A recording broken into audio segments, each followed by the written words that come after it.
43 days. That is how long Mike Johnson kept the House of Representatives closed during the fall of 2025, the longest unscheduled recess in modern congressional history. He called it a pressure tactic against Senate Democrats over government funding. Critics called it something else entirely, a cover-up. Because while the House sat empty, a discharge petition to release the Jeffrey Epstein files sat frozen, unable to advance, unable to receive the final signatures it needed to force a vote that Johnson had spent months trying to kill. The speaker, who built his political brand on Christian morality and family values, had turned the people's chamber into a locked door. And behind that door, the names of powerful men who allegedly participated in the trafficking and abuse of children remained hidden from public view. Now, as another potential shutdown looms, and the Justice Department admits it has released less than 1% of the Epstein files, despite a legal deadline that passed over a month ago, the question Americans are asking is simple. What exactly is Mike Johnson protecting? And whose secrets is he willing to sacrifice his speakership to keep buried? The story of Johnson's obstruction begins long before the shutdown. In July 2025, Representatives Thomas Massie and Ro Khanna launched a bipartisan discharge petition to force a vote on the Epstein Files Transparency Act. The bill was straightforward. It required the Department of Justice to release all unclassified investigative materials related to Jeffrey Epstein and Ghislaine Maxwell within 30 days of passage. Redactions would be permitted only to protect victims' identities. Nothing could be withheld based on embarrassment, reputational harm, or political sensitivity to any government official, public figure, or foreign dignitary. The petition needed 218 signatures to bypass the speaker and force floor action. It was gaining momentum across party lines. Republicans who had campaigned on releasing the files were signing. Democrats who wanted transparency were signing. The coalition was unusual and growing. Johnson's response was immediate and aggressive. He ended the House's summer session early, sending members home before the petition could reach the threshold. When members returned in September, he orchestrated a government funding showdown that would keep the chamber paralyzed for 6 weeks. The shutdown began on September 27, 2025, when Senate Democrats blocked a Republican spending bill over disputes about healthcare subsidies. Johnson seized on the impasse. Rather than negotiate, rather than keep the House in session to work on appropriations, he sent everyone home. For 43 consecutive days, no votes were held, no hearings were conducted, no legislation advanced. The Epstein petition sat in procedural limbo. Johnson justified the closure as a tactical maneuver. He argued that keeping members in their districts maximized pressure on Senate Democrats. But the shutdown had another effect, one that critics argued was the real purpose. Democratic Representative-elect Adelita Grijalva of Arizona, who won a special election in October, could not be sworn in because the House was not in session.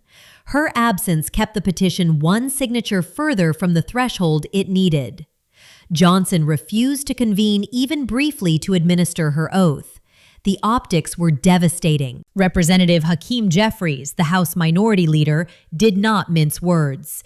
He accused Johnson of refusing to seat Grijalva because doing so would allow the Epstein files vote to proceed. He called it shameful that a new member of Congress was being denied her constitutional right to serve so that Republican leadership could continue hiding information about a child sex trafficking network. Even members of Johnson's own party grew restless. Marjorie Taylor Greene, once among Trump's most loyal defenders in Congress, signed the discharge petition and refused to remove her name despite intense pressure from the White House. She said publicly that standing with Epstein's victims was not treason, regardless of what anyone called her. When Trump labeled her Marjorie Traitor Greene on social media, she responded by pointing out that the real betrayal was protecting the men who abused children. Her words carried weight because they came from someone who had nothing to gain from defying Trump. The shutdown finally ended on November 9, 2025, when 8 Senate Democrats relented and voted for a continuing resolution without the healthcare subsidies they had demanded. The House reconvened.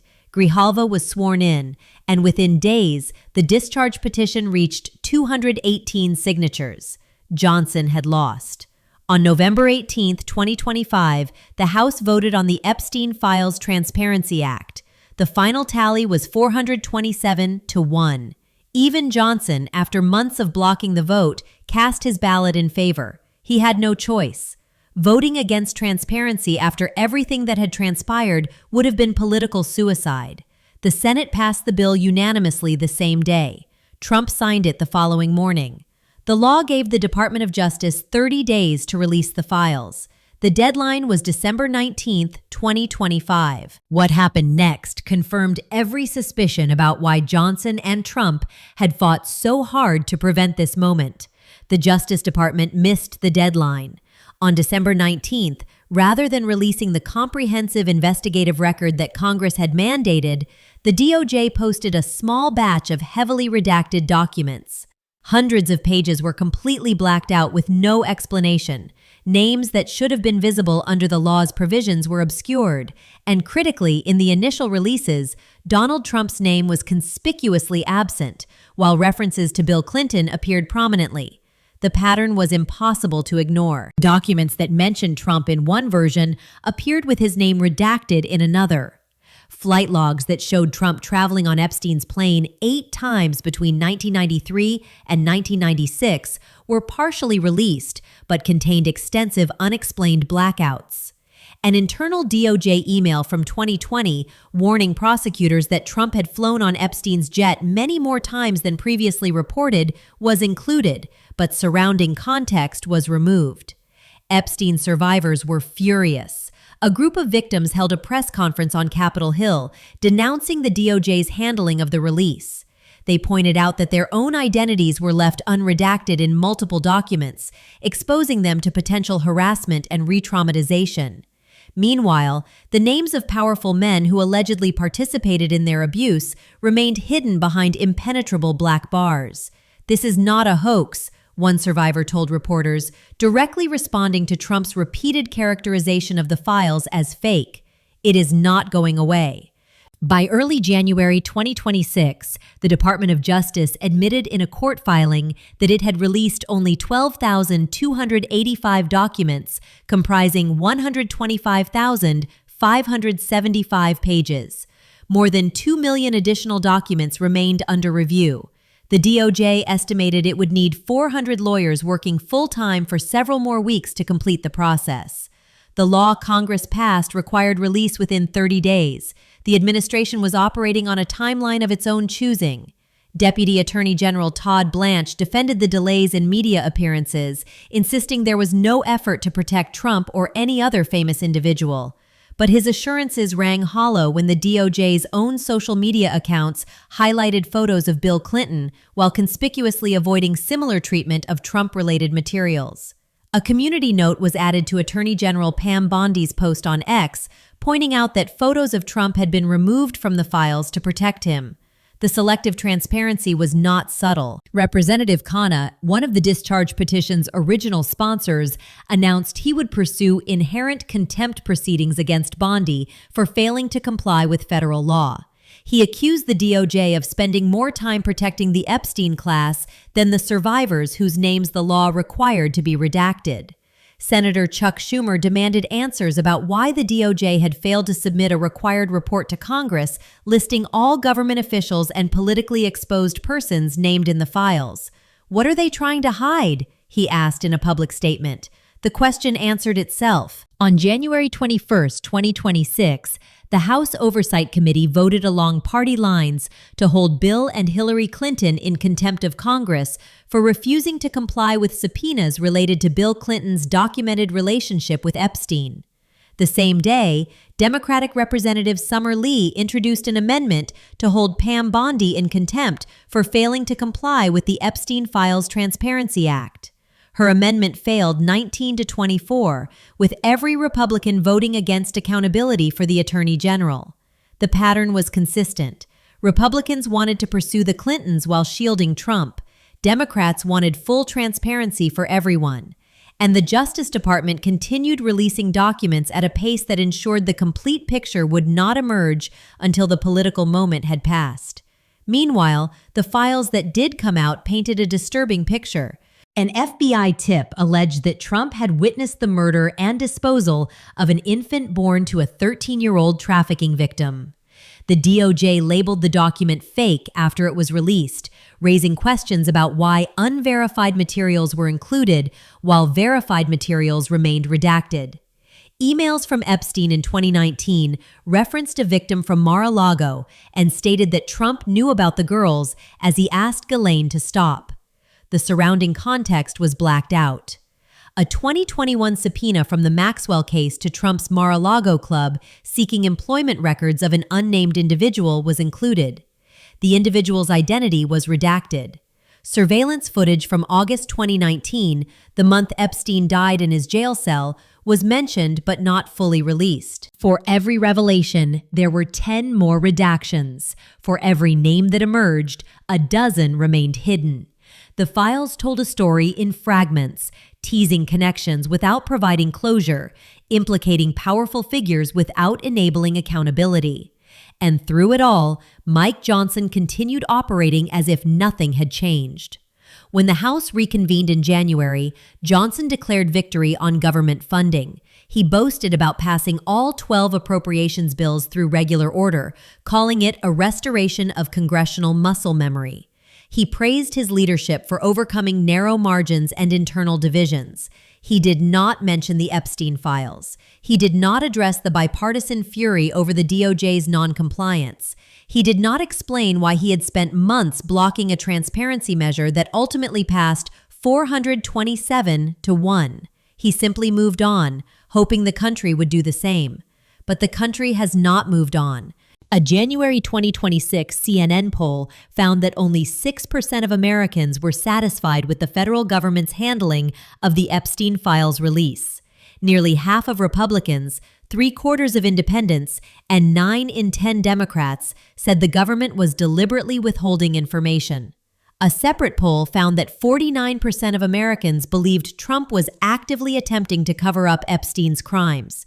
These numbers represent a crisis of legitimacy. The man who promised to release the files during his campaign has presided over an administration that missed the legal deadline, released less than 1% of the required materials, and applied redactions that violated the explicit terms of the law Congress passed. The speaker who blocked the vote for months now pretends the entire episode never happened. And the survivors who came forward, who testified, who demanded accountability, have been told once again that powerful men are protected while victims are exposed. Johnson's calculation appears to be that the news cycle will save him, that the next controversy, the next crisis, the next outrage will push the Epstein files out of public consciousness before the full truth emerges. He may be right. American attention spans are short. The political landscape shifts quickly, but some things do not fade. The discharge petition that Johnson tried to kill proved that Congress can act when enough members refuse to accept obstruction. The bipartisan coalition that formed around transparency still exists. Survivors are still speaking. Journalists are still digging through the partial releases. And every day that passes without full compliance with federal law is another day of documented failure by an administration that promised truth and delivered redactions. The 2026 midterms are 9 months away. Every Republican who voted against Summer Lee's contempt amendment will have to explain that vote to constituents who want answers. Every member who supported Johnson's 43-day shutdown will face questions about what they were really protecting. Every candidate who stood with Trump on this issue will carry the weight of a cover-up that the majority of Americans now believe is happening. Mike Johnson shut down the House to protect powerful men from accountability. The cover-up he enabled is failing in slow motion. One leaked document at a time, one court filing at a time, one poll showing public distrust at a time. The question is whether the failure will be complete before or after voters have their say. The files exist, the law requires their release, and somewhere in the Department of Justice, 400 lawyers are deciding which truths Americans are allowed to see and which ones will remain hidden behind black bars. That is not transparency. That is not justice. That is a cover-up conducted in plain sight by a speaker and a president who have made clear that protecting the powerful matters more than exposing the truth about what happened to children. 43 days. That is how long Mike Johnson was willing to paralyze the people's House to delay this moment. Now another shutdown looms. The House is on recess until February 2nd. Senate Democrats are threatening to block DHS funding over immigration enforcement that has killed 2 American citizens in Minneapolis this month alone. And Johnson, once again, has shown no willingness to call members back early to address a crisis. The pattern holds. When transparency threatens powerful interests, the House goes dark. When accountability approaches, procedural maneuvers create delays. When the law demands action, the administration misses deadlines and blames the complexity of the task. This is governance by obstruction. This is leadership by absence. This is a speaker who has made clear that his loyalty runs to the man in the White House, not to the institution he was elected to lead or the people that institution is supposed to serve. The Epstein files contain the names of men who allegedly raped children. The American public has a right to know those names, and Mike Johnson has spent the better part of a year making sure they do not.